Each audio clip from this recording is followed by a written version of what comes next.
இந்த ஒரு மந்திரத்தை உதாரணத்துக்கு நவநிதி பதயே நமோ நமஹ, நவநிதி பதயே நமோ நமஹன்னு மட்டுமே சொன்னா செல்வ வளம் சேரும், கடன் தொல்லை நிவர்த்தியாகும்.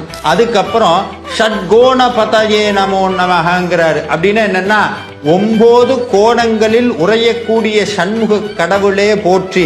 நம்ம வீட்டில் 6 தீபம் ஏத்துறோம், அந்த ஷட்கோண கோலம் போட்டு 6 தீபம் ஏத்துறோம் பாருங்க. அப்ப இந்த மந்திரத்தை சொல்லலாம். ஓம் ஷட்கோண பதயே நமோ நமஹ, ஷட்கோண பதயே நமோ நமஹ. அவ்வளவு ஆற்றல் மிக்கிறது. அதுக்கப்புறம் ஷட்கோஷ பதயே நமோ நமஹ, அதாவது நம்மளுடைய உடம்பு அன்னமய கோஷம், பிராணமய கோஷம், விஞ்ஞானமய கோஷம்னு 5 உடல்கள் நம்ம இடத்துல இருக்கு. இந்த 5 உடல்களுக்கும் ஆதார சக்தியாகி 6வது உடலாக இருக்கக்கூடிய முருகப்பெருமானை போற்றுகிறார். இதை சொன்னா நோய் நிவர்த்தியாகும். சுபநிதி பதயே நமோ நமஹ.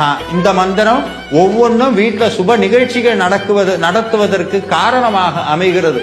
இது மாதிரி சொல்லிக்கொண்டே போகலாம். அத்தனை அற்புதங்கள் நிறைந்தது அற்புதமாகிய இந்த குமாரஸ்தவம் எனும் மந்திரம்.